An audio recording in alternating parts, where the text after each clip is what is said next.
Canada's energy journey is one of groundbreaking exploration and innovation.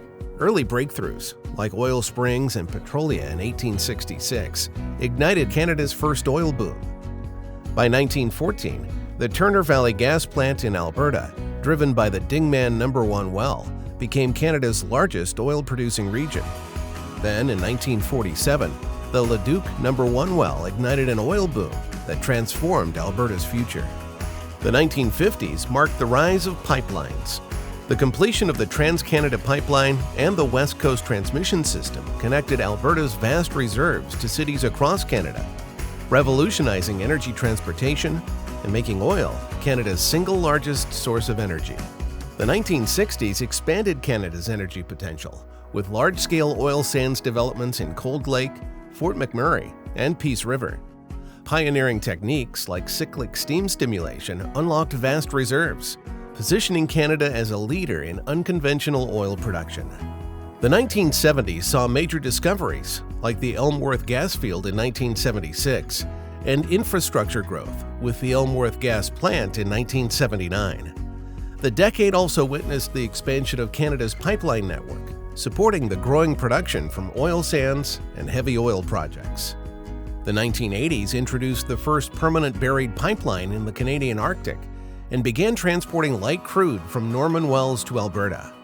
Meanwhile, advancements in technology like AccuMap and GeoScout transformed how energy data was managed across Canada.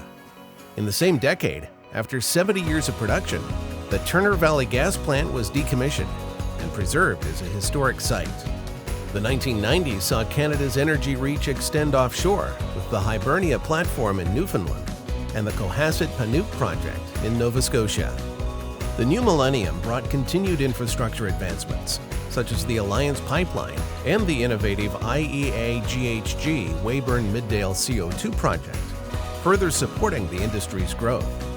In the 2010s, Canada strengthened its role in global energy markets through world-class resource plays like the Montney and Duvernay formations, along with major projects like Pembina's Musreau facility in 2017 and the Weyburn NGL recovery plant in Saskatchewan.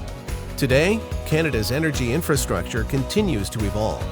The Trans Mountain Expansion Project, operational in 2024, will double the pipeline's oil capacity, and the LNG Canada project, one of the largest infrastructure undertakings in Canadian history, begins exporting LNG to international markets in 2025. Meanwhile, the Alberta Carbon Trunk Line, launched in 2020, demonstrates Canada's commitment to reducing carbon emissions and modernizing its energy systems. As these projects shape the future of Canada's energy landscape, GDM is here to provide the tools and trusted insights you need for confident decision-making and continued innovation.